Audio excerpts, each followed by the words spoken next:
Okay, guys, make sure to like, comment, and subscribe. Now, fasten your seatbelts. Here we go. All right, guys, I'm back. It's Wednesday, April 8th, and it is 9:10 p.m. Eastern Time. So what we're going to do tonight is we're going to get into the Q post first, because that's the most important.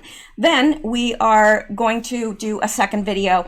I do have some people to thank, but I'm going to do that in my second video. Now, I do apologize that I haven't posted for the last 2 nights. I have not been feeling well as well. Since Xander has been at the animal hospital having his surgery. Sammy has been absolutely inconsolable, and I do mean that. He has just yowled and complained and would not let me sleep. So the sleep deprivation and the sinus thing combined, I was just absolutely miserable and had no voice. So anyway, I'm back. I'm feeling much better. Things are back to normal in this household. Xander's home. He's doing fine. And Sammy settled down as soon as he laid eyes on Xander. So everything's fine. And we're going to be doing the Q post first. And I do have people to thank, but I'm going to do that in the second video. So I think we're good to go. Now, I do also have a little bit of a different setup here. So let me know, guys, if, sorry, I just had to make sure that my sound was on because, well, we know that that's happened before. So anyway, I do have a little bit of a different setup. So if you're experiencing difficulties at all, if you, if it's whatever, sound, lighting, whatever, let me know, please. Okay. So let's get started here, but before I do, I just want to make extra sure that everything is recording, and it is. So I'm not sure why I'm worried about that, but I guess because it's happened in the past. I've recorded a whole video and no sound, and that really makes me want to spit nails. So, all right, here is the first Q post for today, April 8th, and it is drop 3909. Democrats are determined to undermine election integrity. Protections using COVID-19 as a prop. Well, I think that we all can see that, but it does help when Q comes in and reiterates things and helps us know that yeah, we're thinking about this in the right way. So this is very good, and this is the best Q drop we've had in a while. So let's just jump into it. Q is telling us here, read in order, 1, 2, 3. That's what we're going to do. We're going to hit on this first one, and it's going to take us to Breitbart. I hope. Yeah, it is. All right. GOP gears up for next relief fight. Democrats want federal government to take over elections. Yeah. All right. And of course, we've got a picture of the clown herself. The GOP is gearing up for what could be a contentious battle over the next stage of CV relief as Democrats continue to signal their desire to pursue a variety of changes related to the U.S. election. And of course, we know what those changes are. Any change that will make it easier for them to cheat, those are the changes that they're going to push for, and they're going to hold America captive to do it. They don't care if people need relief. They really don't care. They know that Donald Trump loves America, loves Americans, cares about businesses and families that are in need right now. So they're going to hold the country hostage. They're going to hold that money up for Americans that need it until they get their way. Now, if that does not illustrate to you what they think of you and how much they care, then I don't know what would. All right. Republicans and Democrats are expected to begin the process of crafting the next stage of economic relief after successfully passing a bipartisan measure to provide relief to small businesses and individuals affected by the CV pandemic last month. The measure ultimately passed unanimously in the Senate, but it initially did not go without opposition, as House Speaker Nancy Pelosi attempted to offer her own version of relief filled with a variety of liberal wish list items, including major changes to voting methods, of course. While the Speaker has signaled support for bipartisan measure in the same mold as the last, she hinted last week that she is going to pursue changes to voting methods. Vote by mail is essential to protecting the future of our democracy as we confront this public health crisis.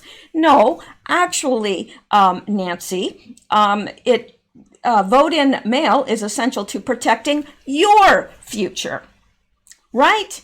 Because that's the only way you and your cronies can cheat. So, yeah, she may say one thing, but she means something totally different. She's not worried about protecting our democracy. Are you kidding? No, not at all. She's concerned with changing the voting so that, not to protect health, she doesn't care less. She couldn't care less. In fact, probably the more people die, the better, the happier she'll be. She probably dances over everyone. Anyway, yeah, they're just wanting it to be easier to steal the election because that's the only way they can win, and they know it. They know they suck. So Pelosi claims that it's all in protecting democracy in our public health crisis, a crisis that was very much created by the deep state. Yes. Vote by mail is essential to protecting the future of our democracy as we confront this public health crisis. There is no legitimate argue against enacting it. She must have found a source of, that stuff that starts with an A, because she's looking mighty younger there. So she must have found a source somewhere. Anyway, let's listen to what she has to say. For him to say we'll never win another election, therefore we are not going to support vote by mail is so undermining of what our founders had in mind about full participation. So in this next bill, we hope to get more resources. I'm gonna start that again because we'll it was never low. win another election. Therefore, we are not going to support vote by mail is so undermining of what our founders had in mind about full participation. So in this next bill, we hope to get more resources to vote by mail. Yeah, she really does think you're that stupid. Yes, she does. Can you imagine? I would be embarrassed to death to stand up there and say that. I would be embarrassed. I really, honestly would. Because anyone with two neurons to rub together knows she's lying. It has nothing to do with anything except stealing the election. The GOP and Trump administration are gearing up for battle, condemning the left for attempting to use the CV pandemic to push their greater political agendas related to voting methods in U.S. elections. Senator Amy Klobuchar is leading the Democrat effort, pushing a bill to provide vote by mail and expand earlier voting. She claims Democrats are getting more and more bipartisan support from secretaries of states across the country, according to Politico, which we know is very biased. In worst case scenario, communities may be facing the choice of either voting by mail or not voting at all. Senator Ron Wyden, who is spearheading the effort alongside Klobuchar, said, we're already going in this direction, and now we're in the middle of a pandemic, and I think this is a very different time, he added. Well, and here's the thing also that I just wanted to mention, that the vote is in November, a long way away.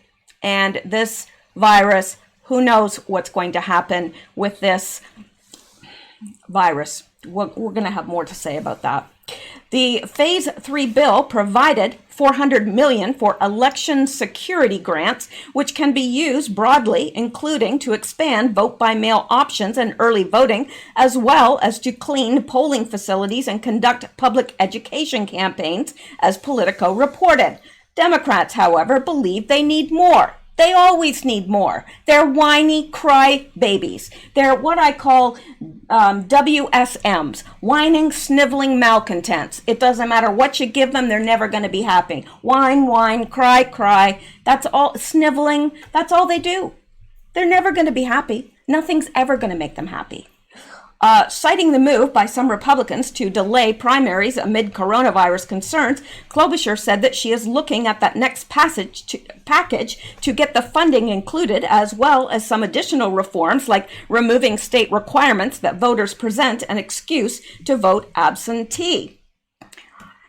That's premature. Around the world, we've had people in new democracies go to vote when their lives were at risk because the right to vote was so precious, Senator Lamar Alexander said, according to Politico. Most Americans would be very skeptical of significant changes in our ability to go cast a ballot in person.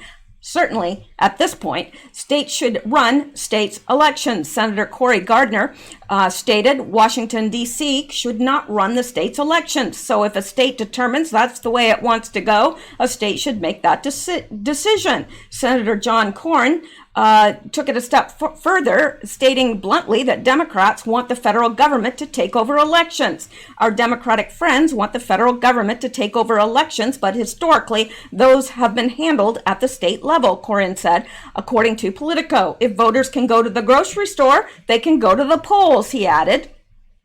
That's true. That's very true.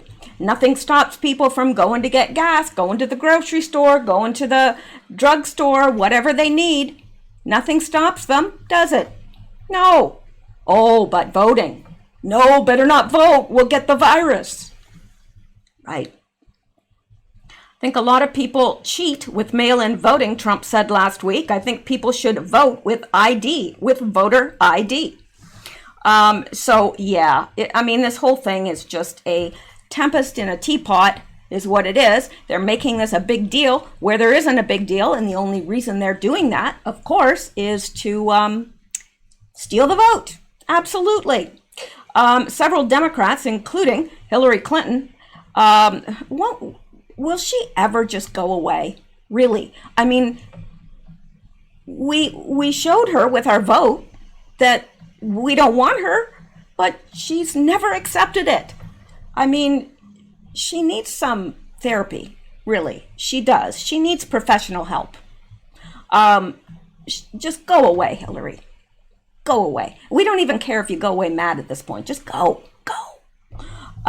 Anyway, Clinton had this to say, like we care. Congress needs to act to make voting by mail the norm going forward, with the specifics outlined by election expert Mark Elias below to make it accessible for all. And then she's quoting this person who I really don't know.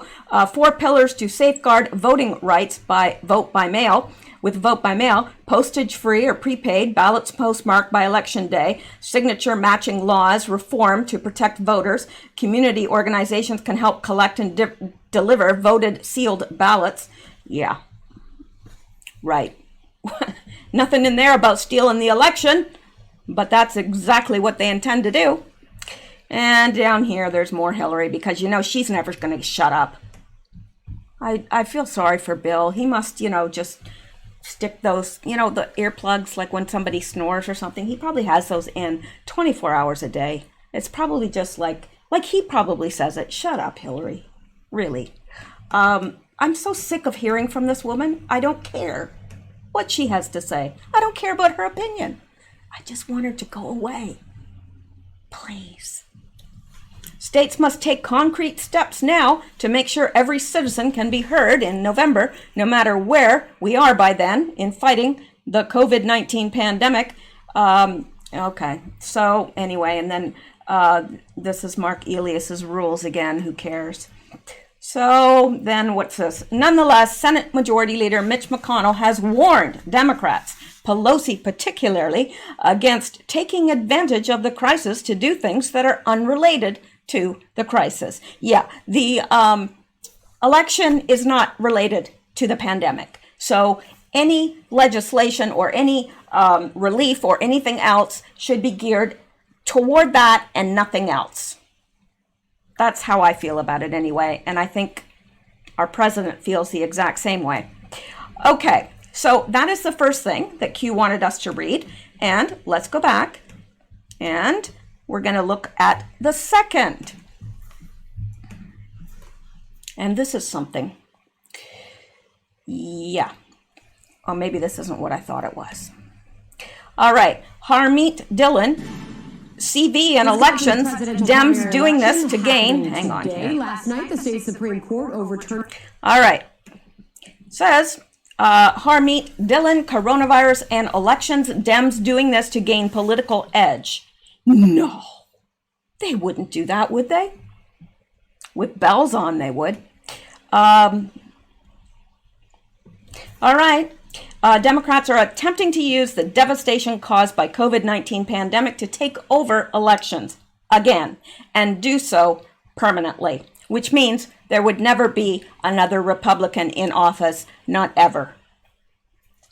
Not content with attacking President Trump and his tireless science, economic and policy advisors, or gleefully drawing attention to the destruction of the roaring Trump economy, Democrats want to leverage the crisis to massively expand the power of Washington at the expense of the states and individual freedoms. Wholly lacking in irony, the very people who a month ago were calling President Trump a dictator are now attacking him for not ordering an unconstitutional nationwide lockdown. Well, of course they want that. They want the nation locked down. They don't care about people's jobs. They don't care about small business owners. They don't care about large business owners. They don't care.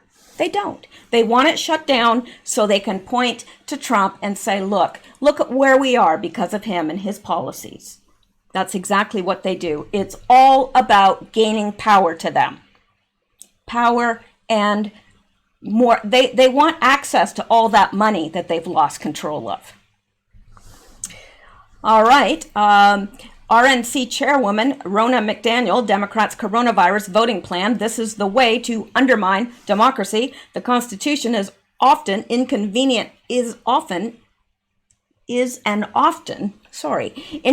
impediment when it comes to partisan politics, which is exactly why, in their wisdom, the framers drafted a constitution with checks and balances, including federalism, which partisan politicians are willing to throw overboard to gain a momentary perceived advantage. I guess I can't read tonight. I don't know what is wrong with me. One of the many areas where Democrats want to expand Washington's power is over voting laws, undoing even the most basic protections for the integrity of our elections after their efforts to include such radical provisions as well as the Green New Deal and other extreme expansions of federal power in the Phase 3 relief bill failed. They promised to try again with Phase 4. And we know that try again, they will. While frustrating, it should not be surprising. Federal legislation is simply one front in the Democrats' ongoing war to change the rules by which we vote to make it easier for Democrats to win, since they have realized quite correctly that most Americans are not interested in Medicare for all, socialized everything, and sacrificing thousands of jobs on the altar of climate change. Democrats have been trying to change the rules for elections for years through the courts. Consider what they are doing this week in Wisconsin. Wisconsin had an election scheduled for Tuesday for a variety of important races. The governor delayed it Monday morning, but that evening the Wisconsin Supreme Court determined he had exceeded his authority under state law. So now the election is going forward as scheduled for thousands of races.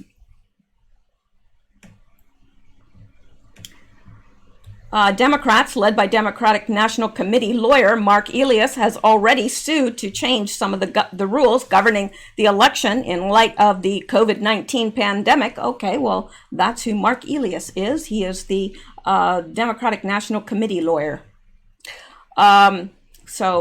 Which means I'm not going to listen to him.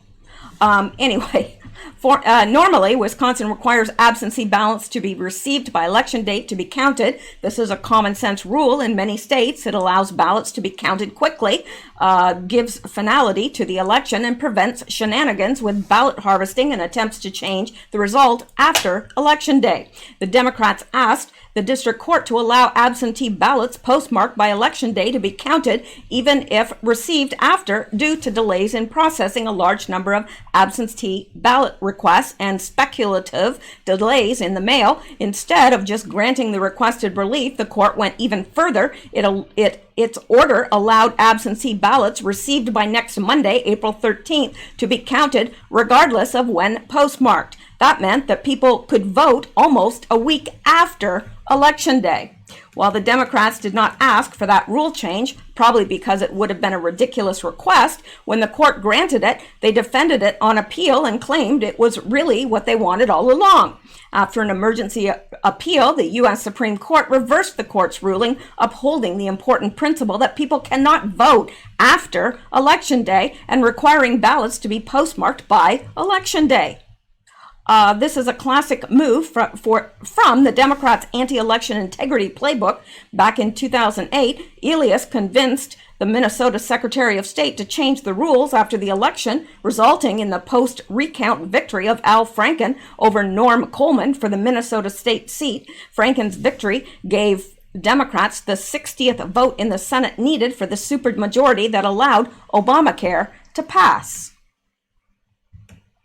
Democrats understand that not only do elections have consequences, but the rules governing elections also have consequences. That is why they leave no stone unturned in their efforts to undermine election integrity protections. They see this pandemic as a great opportunity to advance their election procedure agenda: ballot harvesting, absentee ballots submitted after Election Day, no voter identity verification, same-day voter registration without eligibility confirmation, and so on.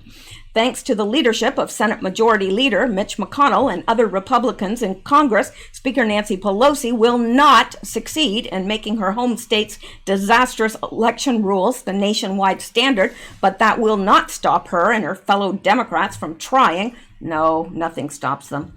What Americans need during this time of crisis is confidence in our election systems and outcomes, and the ability to vote safely while still being confident that their votes count.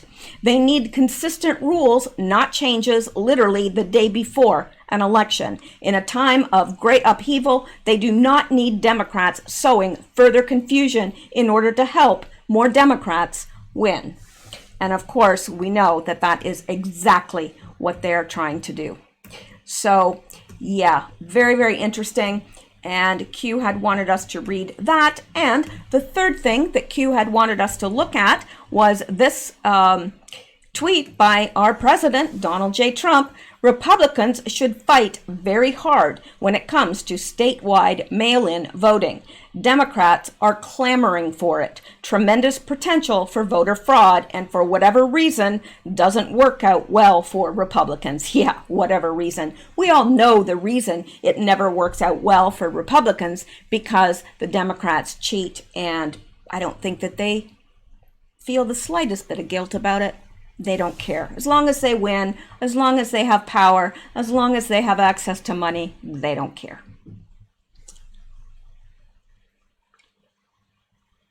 All right. Trying to nurse my voice along with water, so hopefully you don't mind me sipping in between here, but all right. So let's go on with this post. Why did WHO make several strong Why did WHO, the World Health Organization, make several strong recommendations not to impose a travel ban? Why did select Democrat governors ban the use of hydroxychloroquine? Why does fake news push anti-hydroxychloroquine? Fear tactics regarding use. Now, let's answer these questions, because they're questions I'm sure we've all had. Why would WHO make several strong recommendations not to impose a travel ban? Why would they not want people, contained to their area so as to not spread this virus? Why would they be against that? Because they wanted it spread. They most certainly wanted it spread. And of course, if you've seen, maybe not my last video, but the video before that, I talked about the head of WHO, and yeah, not a nice guy. Not a guy that you'd want over for tea, especially if around your children. Really, not a good guy. So that's why they wanted this. This has been a deep state plot. It was planned well in advance. We are seeing now more and more evidence that they knew this was coming, and they wanted it to spread. Why did select Democrat governors ban the use of hydroxychloroquine? Because it worked. It worked. They want this virus to be worse, way, way, way worse than it is. Why does fake news push anti-hydroxychloroquine? And yes, they push fear tactics regarding use, even though it has been approved for the FDA for many, many, many, many, many years. I myself have taken it. It's an anti-malaria drug. And you ever think about the fact that India has very, very few people that have this virus, but they are routinely take hydroxychloroquine for malaria in India. Do you think there could be a connection there? Because I do. And I know that it is a safe drug. It's a safe drug. I mean, no drug is 100% safe. No drug. But in terms of, if you're going to die, and this thing is turning people around, like the people that have taken it have all said, wow, this is like a miracle. So why wouldn't they? If you were in charge of your state, let's just say you were in charge of your state, and there was a drug that already had FDA approval, but it's approved for malaria. It's not approved, but do you know what? Drugs are used all the time for off-label uses. For example, like I mentioned, I'm taking a drug right now that is not for the condition that I have. But it's working. It's an antiviral, actually, and it's working because one of the off-label uses is for something that I have. And so my doctor, when I printed him out all the information about it and all the medical journals and everything and showed it to him, he goes, oh, absolutely. This is, good solid research. Yes, I'll let you try it. Now, why wouldn't you let someone try a drug that is FDA approved? It's already gone through all of that testing and everything. Why would you not, if there was even anecdotal evidence that it worked? And of course, we've got plenty of that, but we've got more than just anecdotal evidence. So yeah, why would you not? What possibly could be your reason? The people are going to die anyway, right? A lot of these people, they're going to die anyway.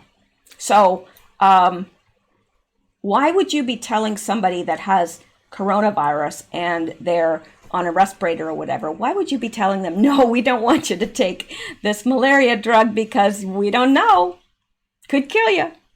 No, it couldn't. No, it's not going to kill anybody.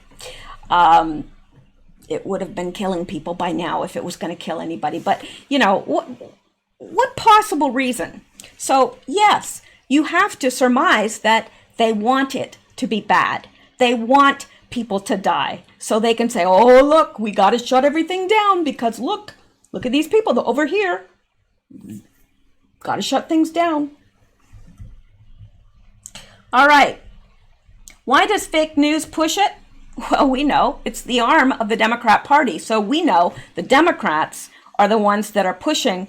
They're pushing this virus, number one. They're pushing it, they're hyping it in the media, and anything that could make the virus better, they're poo-pooing. Yes, that's right, I said it, poo-pooing. Anyway, why was impeachment pushed through the House fast? Did they count on Republicans blocking new witnesses? Time sensitive? Remember how they pushed that through? Oh, it's of the utmost importance. We got to get this through. Oh my gosh, it's an emergency. Remember that when they were pushing the articles of impeachment through the House? Oh, we got to get this done. It's so important. I mean, oh my gosh, our country is just, it's a mess. We got to get him impeached, right? Oh, it's a big emergency. And then she held on to it forever. Time sensitive. Why? When did Biden become the front runner? I don't know the answer to that, actually.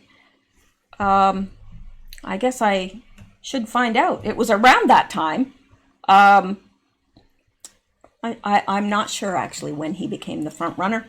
Why was this critically important? What happened directly after?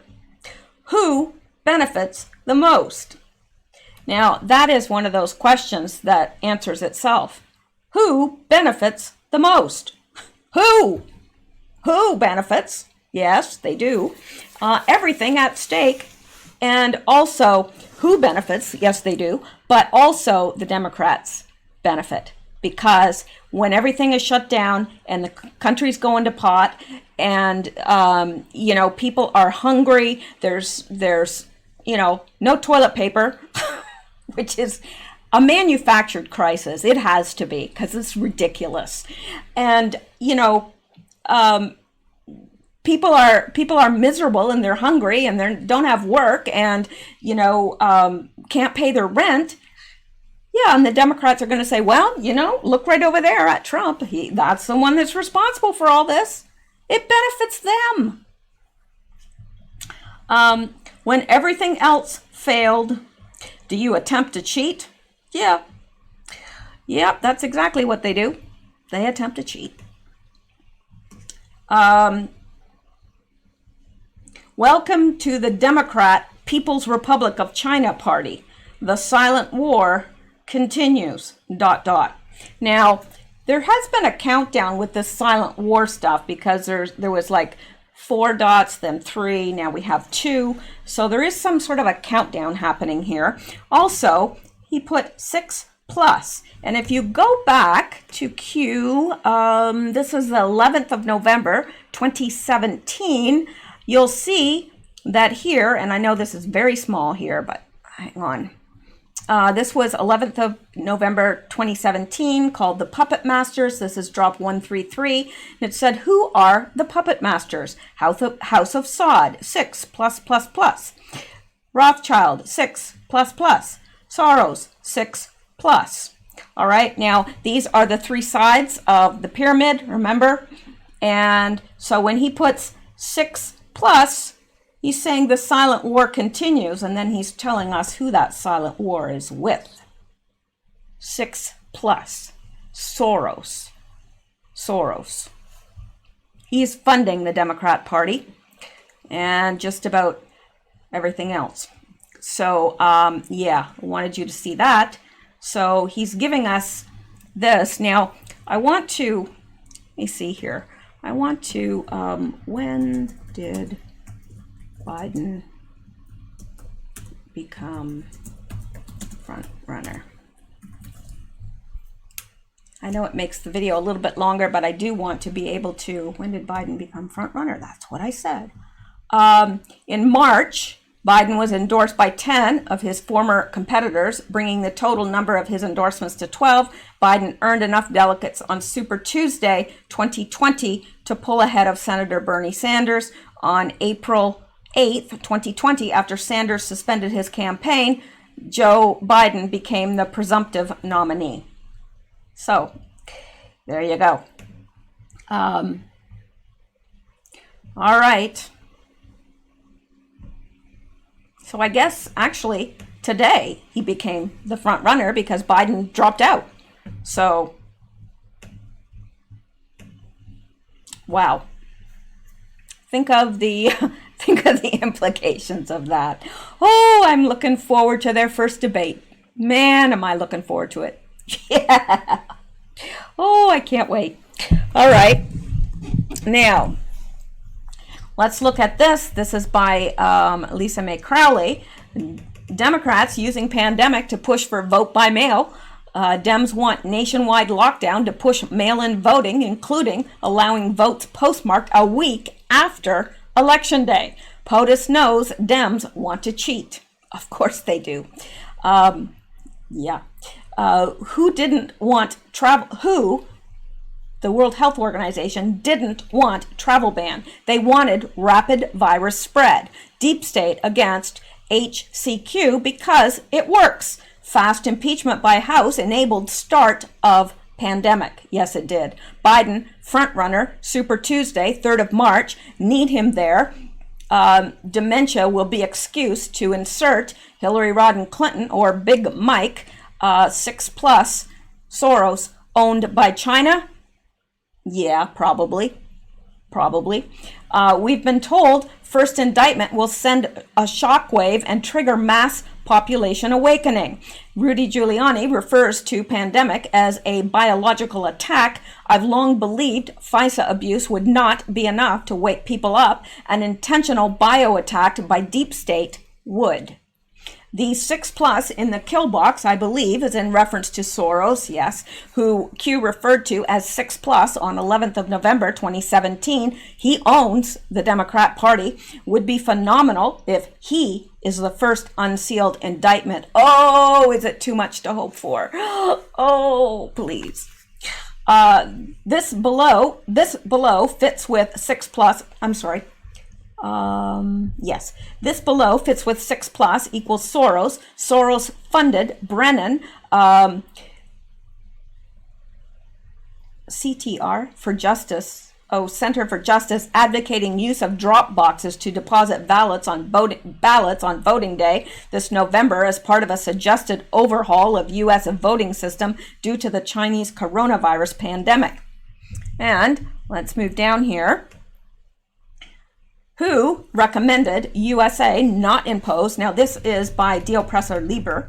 This is, Die Presse Libre is Sun Q2 on Twitter. Great person to follow. Who, World Health Organization, recommends USA not impose travel ban so as to allow Chinese infected with CV to access the US and further spread the virus. Plan was to infect millions of Americans and blame POTUS for not closing access to China. But he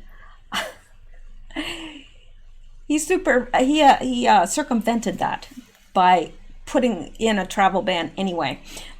Select Dem governors banned use of hydroxychloroquine because they know it's a cure to COVID-19. The goal is not to quickly cure it, but to prolong it and extend it through the summer to kill the economy and POTUS's chances of re-election. Dems are coordinating with China and deep state to try and defeat Trump, whatever means possible. Fake news pushes anti-hydroxychloroquine to cause public to fear using it. Why? Because it works. Additionally, the deep state wants Americans using their vaccine for ID 2020, Gates Foundation purposes. This is all stuff we have discussed. Impeachment pushed through House because the Dems knew coronavirus would hit U.S. in January, and they wanted to get the full impact of impeachment news in before CV coverage took over in U.S. fake news market. Weaken POTUS via impeachment and then finish him off with the virus. Additionally, they wanted Biden to be frontrunner and secure a nomination before CV coverage hit. Bernie out of the way. Ultimate plan is likely for Biden to step out of the way due to mental issues and have someone like Hillary step in as Dem nominee at last minute. That's what I'm expecting to.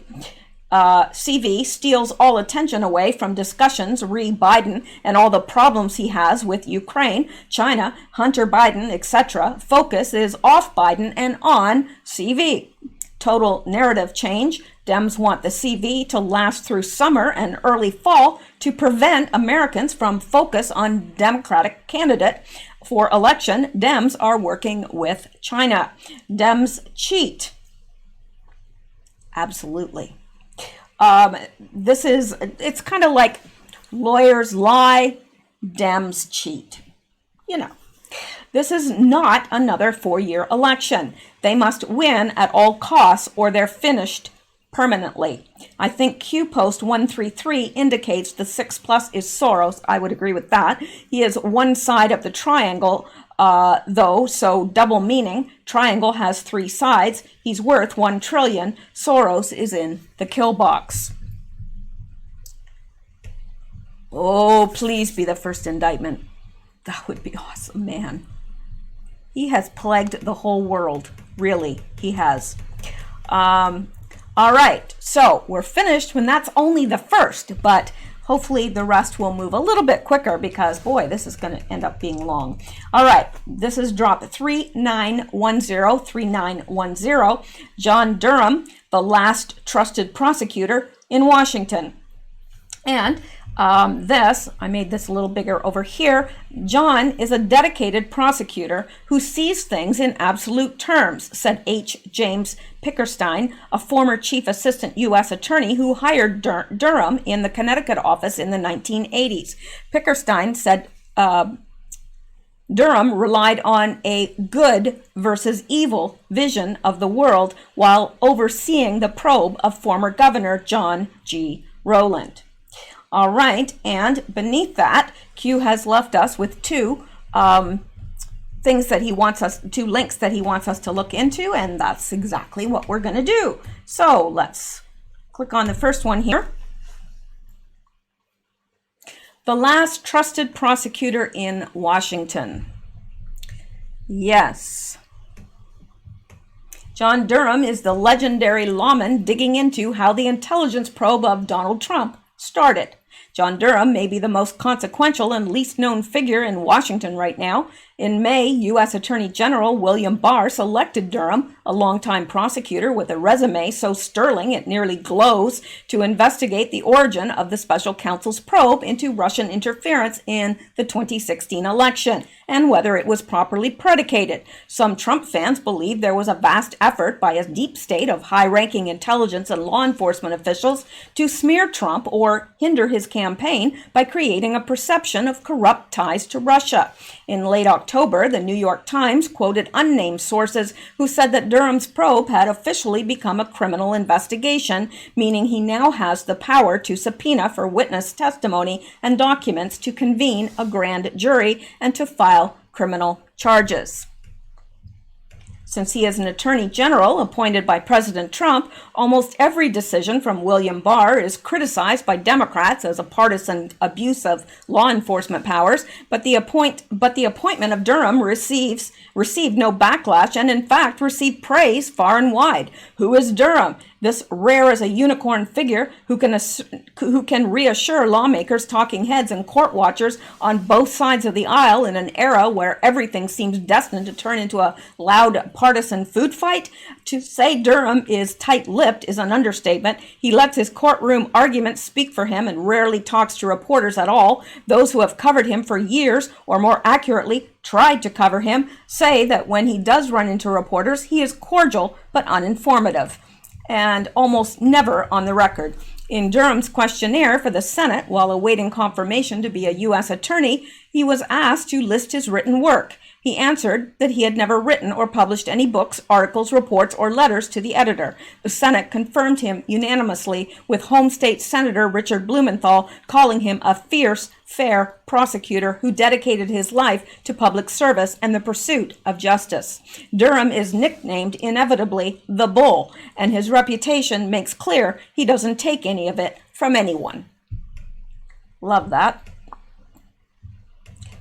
Former Attorney General Michael McCasey, who appointed Durham to investigate the destruction of videotapes of CIA waterboarding, says he was recently contacted by a reporter in Connecticut who wanted to write a profile on Durham, whom the reporter said he knew. I called John to check the accuracy of that claim, and he confirmed that he knew the reporter, but made it clear and specific that he had no use for personal profiles. McCasey said he thinks about the work, period, not about how it will be received in this or that quarter, or what caricatures people with a motive or bias may draw of his work or of him.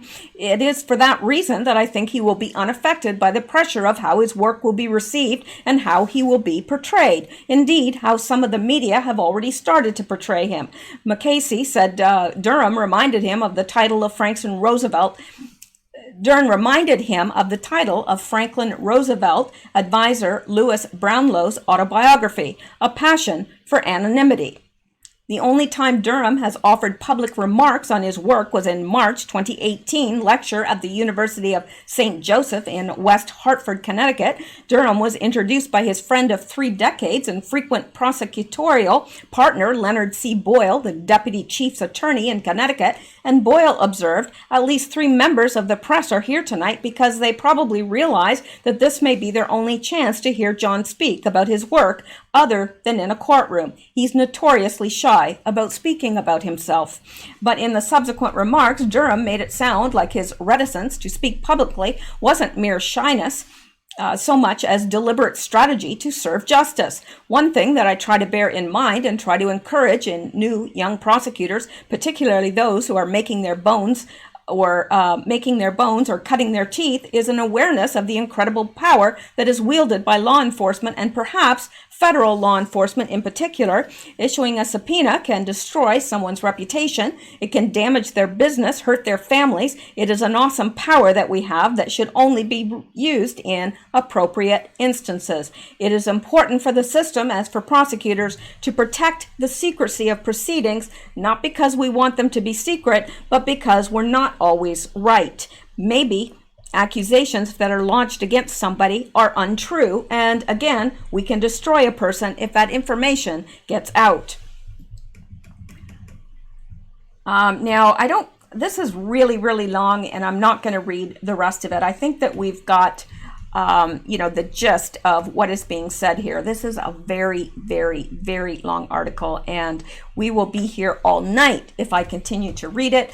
But of course, the links are always in the Q posts, so if you wish to see them there, then I would suggest that you go out to, let me see, what is the address here? Hang on here.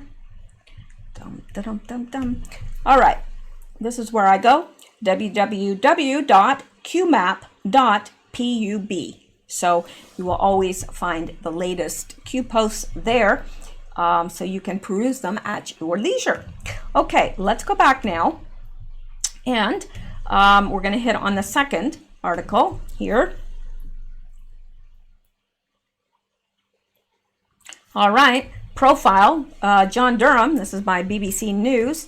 John Durham, the prosecutor tasked with investigating whether CIA officers or contractors broke laws while interrogating terrorism suspects overseas, is known as publicity shy but dogged and successful. When appointed by U.S. Attorney General Eric Holder, he was already working on a complex national security case, the investigation into the CIA's destruction of interrogation videos in 2005. During the course of that investigation, Mr. Durham had gained great familiarity with much of the information that is relevant to the matter at hand, Mr. Holder said.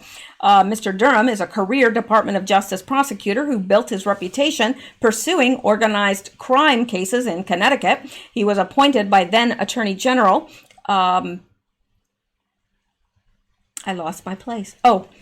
Janet Reno in 1999 to investigate alleged collusion between the FBI, police, and organized crime groups in Boston, a case that resulted in the conviction of a retired FBI agent and inspired the Oscar-winning film The Departed. He also oversaw the case against former Connecticut Governor John Rowland, who was convicted for accepting gifts from people doing business with the state and not paying taxes on them. Formidable. U.S. media reports say he is a registered Republican, though he is also described as nonpartisan. They also describe him as a devout Catholic who is driven by a strong sense of morality. Friends and colleagues paint a picture of a formidable, dogged investigator, respected for his integrity. He's not afraid to bring a tough case, and he's not afraid to close a case that people want to bring to trial if the evidence doesn't support it. Kevin O'Connor, the former Connecticut Attorney General, told the New Republic magazine recently, "I've never met a person who cares less about what people say about him." H. James Pickerstein, a former chief assistant U.S. attorney who hired Mr. Durham in the 1980s, told the Washington Post last year that the prosecutor relied on a good versus evil vision of the world while leading the investigation of Mr. Rowland. John is a dedicated prosecutor who sees things in absolute terms, he said. In a profile from 2001, a defense lawyer told the Hartford Courant newspaper, "You underestimate Durham at your own peril." Mr. Durham's job for now is to conduct a preliminary probe before recommending to Mr. Holder whether to proceed with a full investigation. It is usually sensitive, high-profile case. It is an unusually sensitive, high-profile case, but if Mr. Durham's track record is anything to go by, he's not one to shrink before the task. So it's going to be hard with someone like Durham in there for the Democrats to complain that he's partisan, because he's not. So very interesting that they chose him. Perfect for the job. Absolutely perfect. Now, let's go back here, and that is it. John Durham, the last trusted prosecutor in Washington. So that is what Q wanted us to know, and I think that we also can trust him. So let's go to Lisa Mae Crowley says, anonymity, Durham appointed by Sessions same day Q started. McCasey said Durham reminded him of the title of Franklin Roosevelt's advisor, Louis Brownlow's autobiography, A Passion for Anonymity, trusted by the Democrats. And he is. He is trusted by the Democrats. So it's going to be hard for them to change that narrative once he starts, prosecuting. John Durham, the last trusted prosecutor in Washington, Q pointing out that he has a good versus evil vision of the world. This is what we need for the task ahead. Durham is the man to assist Donald Trump and AG Barr in taking down the deep state. And I agree. All right, and now we are at the next drop, and it is drop 3911. Drop 3911. They will stop at nothing to regain power. All right. Have you ever witnessed the media, Hollywood, Democrat Party, full foreign leaders, foreign media, etc., push so much hatred toward a sitting U.S. president? I haven't, not in my lifetime. I don't know if there's ever been a president as hated as he is, and he's not hated by everyone. That's the strange thing, is that more than half the population love him. So it's a very odd dynamic here. But no, I've never witnessed it. I don't think any of us have. Why are division tactics necessary? Well, I think that's pretty evident, self-evident. Coordinated, of course. Of course it's coordinated. Define propaganda. Well, propaganda is pretty much everything we see on the news or read in the newspaper. It's all propaganda now. It's all part of the Mockingbird media. That's all we get anymore is propaganda. Infiltration instead of invasion. They will stop at nothing to regain power. Q. Now, Lisa Mae Crowley says divisiveness, propaganda pushed by big names in politics, media, entertainment, etc. to keep us fighting each other while they destroy us from within. JFK knew their plans and they killed him to stop him from exposing them. I believe that. And the media is always reiterating everything the Democrats say. The media regurgitates it. The news regurgitates it. It's quite sickening, really. And this from Dio Presso Liber, or Sun Q2. The entire deep state world is attacking our POTUS. Media, Hollywood, Dem Party, entire party, foreign leaders, foreign media. They realize their infiltration tactics were exposed. They will stop at nothing to regain power. Propaganda, sleepers, attacks, fake news, it's all coordinated to take down POTUS. And that I absolutely agree with. It's all coordinated. It's all coordinated. It's obvious it's coordinated. Now, the next one is drop 3912. Drop 3912. Read and discern for yourself. And that's all Q says here. Read and discern for yourself. Q. He's provided the links. We've read through this. Q is asking us, we need to read and discern for ourselves, not listen to the media regurgitate stuff to us, regurgitate their talking points, which we know is propaganda. We need to be reading this stuff and discerning for ourselves, which part of that is what you guys are doing, because I think that it's important to, especially if you're not one that gets into researching and doing things, to listen to those that do, and not just one, listen to your favorites and listen to what they're saying, and then kind of, take the stuff that you think is right and discard the rest. All right, now 3913, next drop is 3913. COVID-19 mass hysteria is being pumped. Oh yes, to help the Democrats gain support for changing voting methods. So this is straight from Q, the reason why this is being pumped. And I also believe, by things that I've seen, that they are inflating the numbers. They are. Now, don't get me wrong. I'm not saying this virus is false. It's a real virus. It is really killing people. Absolutely. But I think there's a lot of shenanigans going on. And the more I read and the more I try to understand and the more I see that, yeah, this is being pumped. It's being pumped. All right.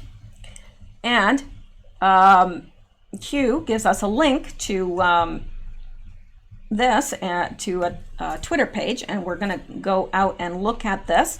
And then he asks, what is the primary benefit to keep public in mass hysteria regarding COVID-19? Think voting.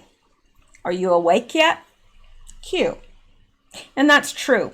And I had been so careful when I was in public, and I still am careful to a point, but I've just realized that I'm not giving into this. Now, that doesn't mean that I just go out willy-nilly and let people cough in my face, but I am still cautious, but I don't know. They are trying to keep us worked up and keep us afraid to go out, afraid to go amongst people, afraid to, you can't even give someone a hug now. In Toronto, you try to give somebody a hug that, you're not cohabitating with, and you're fined $1,000 to $5,000 because you're not social distancing. So I don't know. Anyway, let's go take a look at this. But you see, yeah, it's like if you're afraid to go out in public, and if they can keep this up, which I don't think they can, but if they can keep this up all through the summer and up till November, people will be afraid to go out and vote. So they'll be the ones clamoring for, oh yeah, mail-in vote. That's great, yeah. And I don't know how they can keep this up all summer. I really don't. I really, really don't. But that's what they're planning on doing. And you know what would happen to the economy. You can see what's already happening to the economy. So, yes, this is shocking. Shocking. Minnesota Senator and Dr. Scott Jensen said that he received a 7-page document from Minnesota Health to fill out death certificates with a diagnosis of COVID-19, whether the person actually died from COVID-19 or not. Why is Minnesota inflating COVID-19 death numbers? That's a good question. It's a very good question. Let's listen. I think is critically important. Can you repeat what you just said, please? Well, last Friday, I received a 7-page document that sort of told me that if I had an 86-year-old patient that had pneumonia but was never tested for COVID-19, but sometime after she came down with pneumonia, we learned that she had been exposed to her son who had no symptoms, but later on was identified with COVID-19, that it would be appropriate to diagnose on the death certificate COVID-19. Now, we've not done that. If someone has the pneumonia and it's in the middle of a flu epidemic, and I don't have a test on influenza, I don't diagnose influenza on the death certificate. I will say this elderly patient died of pneumonia. I don't mean to interrupt you, but my heart is sinking right now as you're telling me this. You're a doctor. Why in the world would they be sending you out information to fill out death certificates, whether the person's been diagnosed with COVID-19 or not, but then to say in the death certificate this person's death was caused by COVID-19? That does not sound right to me. I went to the person in our office who does most of the death certificates over the last 10, 20 years, and I said, does this sound right? I had her look at the documents that I printed off, and she said, well, we've always been told that you always put down just facts. You don't put down any probabilities. You don't put any presumptions down. It's just what you know. And so this is concerning, and it actually gets to your point, Chris. When we start talking about the data that goes into the modeling, we have to ask ourselves the question, are we being forthright? Are we sharing with the public? Minnesota, North Dakota, we don't need to be having it sugar-coated. We want to know what's going into your modeling. So with that being said, why would they want to skew the number of deaths due to COVID-19? Why would they? Well, fear is a great way to control people, and I worry about that. I worry that sometimes we're so darn interested in just jazzing up the fear factor. That's true. That's true. So, there you have it. And I don't believe that that's the only case of this happening, where doctors are being told, just put down COVID-19. Anyway, let's come back here. And it says, what is the primary benefit to keep public in mass hysteria re COVID-19? Think voting. Are you awake yet? Q. Now, let's come down here. Now, this by Lisa Mae Crowley. Democrats pushing fake footage, and they are. They have been. They've been saying that, they'll say that it's somewhere, but really it's footage taken in Italy. And that's not okay. That's not okay. Dems pushing fake footage, falsely elevated death statistics, fake testimonies, crying nurse. Yes, that crying nurse that was all over the news turned out, not to be. I'm not sure if she was a crisis actor or what, but it was fake. To keep a population living in fear, going anywhere, including to the polls to vote, Democrats using fear to get public bipartisan support of bill voting by mail. And of course, fear, if you take it and you break it down, it is false evidence appearing real. And that's what they're giving us. They're giving false evidence appearing real. And what it causes fear, of course. All right. Now, this by Sun Q2 or De Oppresso Liber. Motivation to keep public in hysteria over COVID-19 is to keep them distracted. Dems want to justify voting by mail so they can continue their voter fraud scheme.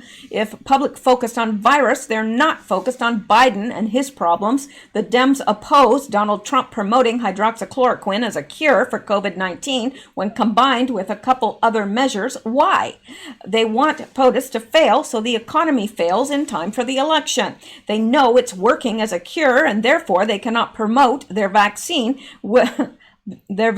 being which is being developed by Bill Gates nonprofit. They want the world vaccinated with their V and microchip for purposes of ID 2020. They want to continue the flow of billions and billions to big pharma.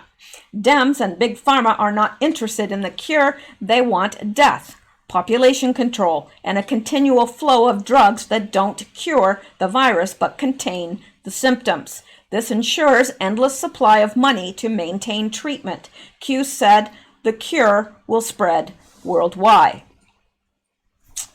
And it will. And the next drop, 3914, Armor of God, and he has placed this. He has posted this many times now.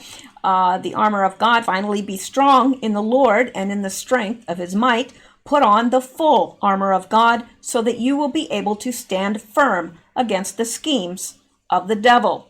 For we wrestle not, well, this is a different version than I'm used to. For our struggle is not against flesh and blood, but against the rulers, against the powers, against the world forces of this darkness, against the spiritual forces of wickedness in the heavenly realm. Now, why does Q post that? Because we are in a spiritual war. And in a spiritual war, you need to put on the armor of God. All right, it is a spiritual war of good versus evil, and I think we can see that. It seems to be abundantly clear. Now, this is the next drop. It is 3915. Pelosi delivered impeachment articles same day as first U.S. COVID-19 case. Isn't that interesting? I think it is. Now, we've got a link here, and let's look at this link. Did I not put the link? Well, I didn't. Gosh darn it. 1 second here. I can rectify that. We'll go here, we'll go here. Then we will look at this. All right. All right. This by methods. What are the odds? Let's look at this. January 15, the patient who becomes the first confirmed U.S. case leaves Wuhan and arrives in the U.S. carrying the CV. And articles of impeachment delivered to the Senate triggering historical trial of President Trump. Same day. Same day. All right. So let's go back here and see what Q has to say. Why was it fast-tracked in the House? Why did Pelosi hold until January 15th? What was the release marker? So was this first CV patient that arrived from Wuhan in the U.S., the first patient that had this, was that the release marker for her to release the articles of impeachment? Was this supposed to be a 1-2 punch? One being the impeachment to severely cripple him, and then the virus to completely knock him out of the game? Didn't work so well, did it? Public, time to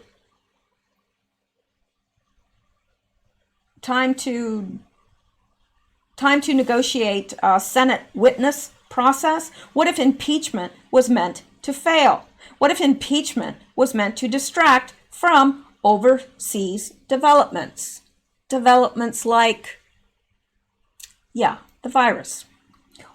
What did all U.S. media focus on during impeachment process? The impeachment, right? They didn't care about the virus that was happening way over there. No, everybody was focused on the impeachment. How do you term POTUS rallies? Terminate. How do you terminate POTUS rallies? How do you terminate POTUS economic gains? How do you terminate POTUS unemployment gains? How do you terminate POTUS China trade negotiations? How do you terminate Biden debates? How do you terminate Biden public appearances? How do you terminate Biden live interviews? How do you terminate Biden Ukraine China MSM coverage? How do you change the narrative? Who benefits the most? The Democrats, obviously. And it's true. All of these things were terminated because of this virus. And isn't that interesting that it was meant as a 1-2 punch? And I can see that clearly now, that First was meant to weaken him and distract us all from what was happening in China and the media. And we all were distracted because we were all interested in what was happening with POTUS. How do you change the narrative? Well, bring in a virus, that'll do it. Who benefits the most? Well, the Democrats, naturally. How do you alter POTUS, Biden presidential debate structure? Virus. How do you hold hostage public aid in exchange for national ballot harvesting law adoption? Well, that's exactly what they did. They held the public hostage, and they could do so only because of this virus. So it gives them a bargaining chip. They know people need that money, and they're not above, holding it back until they get what they want.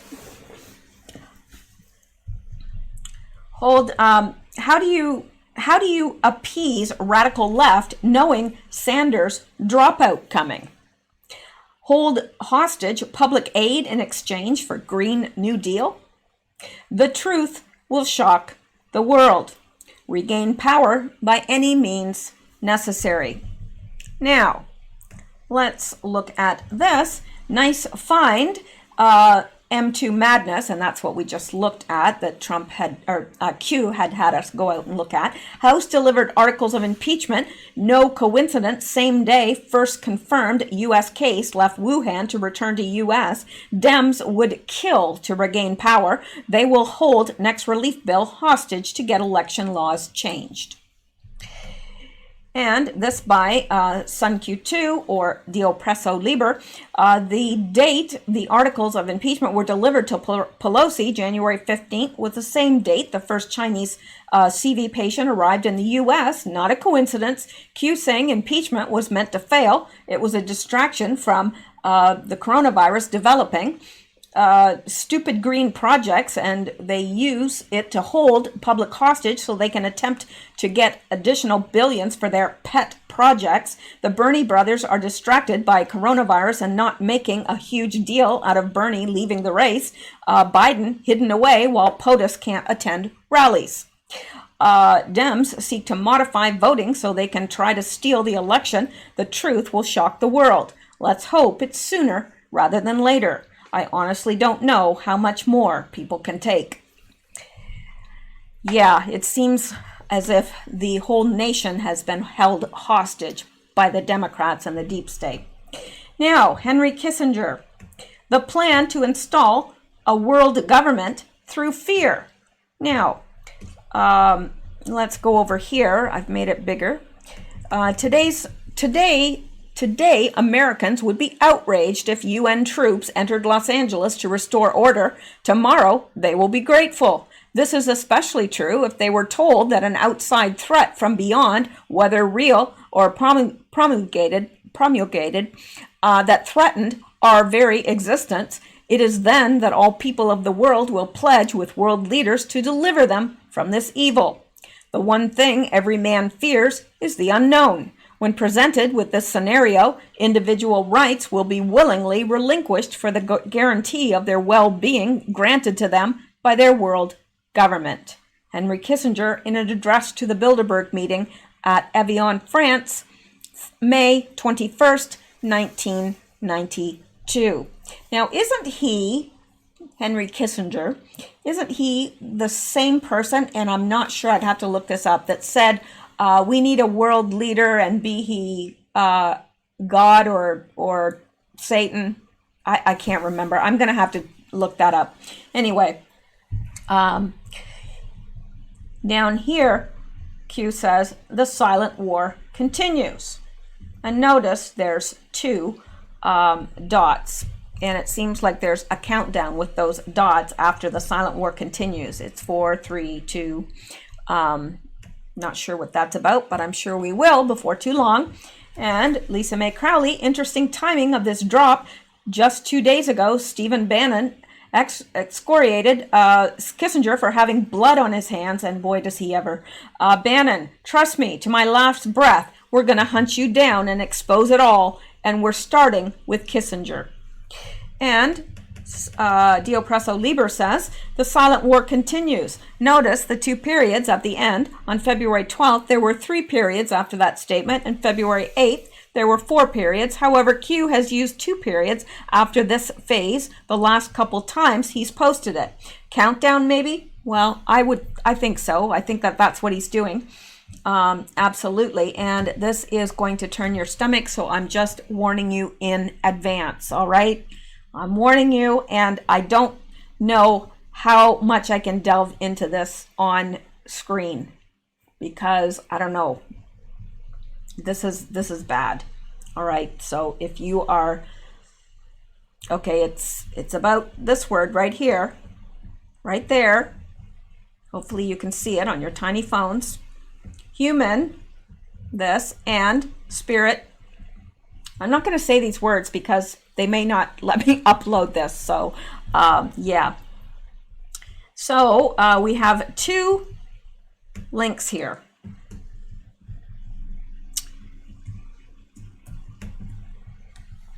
Now, the first one, I don't want to, all right, that's all. It's an actual Facebook page, and it's disgusting, and I don't want to go and delve into it. You can, I'm not. So just because I have looked at it, but to do it on camera, I don't think that they'd let this be uploaded. I could be wrong. I could be totally wrong, but just, yeah, it's disgusting. Okay. And I just want to warn you that if you do go and look at it, then yeah. Now, this is twitter.com, and the person that posted this is called Monange, MONANGE SAUVI. So if you go to this Twitter page, you can see it, and it'll give you a link to the Facebook page of this group that actually apparently farms strange meat. That's all I'm going to say about that. And of course, Q says, did you think spirit was, COOKING was just pretend? No, I didn't. I didn't think it was just pretend at all. I know it's real. And this is the second that he gives us. And he says, out of order, insert important. Okay. So let's go here. Now, this was down earlier because of so many anons clicking on it. Now, I'm not sure. Specializing in the preparation of special meat. Now, let me see. I want to see the out of order or out of... I'm not sure what he's talking about then. We've looked at this before, by the way.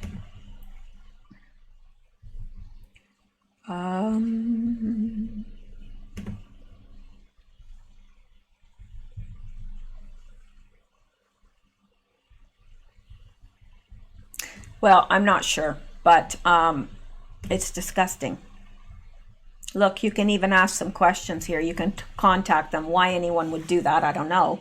But I guess it takes all kinds. And here's their cuisine.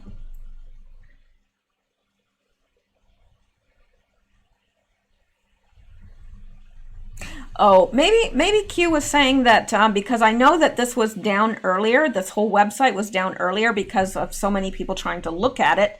So maybe Q is saying out of order. I don't know. I don't know what he's saying here. Out of order, insert important. I don't know. But that is that. Now, you can see on my screen here, I'll even make it bigger for you if you want to go look at these for yourself. I just, to telling you this stuff. All right, there you go. If you want to look at this stuff for yourself, there it is. I'm not going to leave the links anywhere. Yeah. Anyway, that is it for the Q post. I can't believe, I think I've been talking here for a long time, but that's all right. And I'm going to end it there. And I'm going to let you know that I will be doing another video tonight. It is 10:30 now, 10:29 p.m. Eastern Time. So I am going to be doing another video. I'm going to stop, get this uploaded, take a little bit of a nature break, and I will see you in a bit. Thank you guys so much for listening. I appreciate you all, and let me know what you think of Q, and let me know in the comments below. I like to know what you guys are thinking, and thank you guys so much. I will see you in the next video. All right. Keep seeking truth.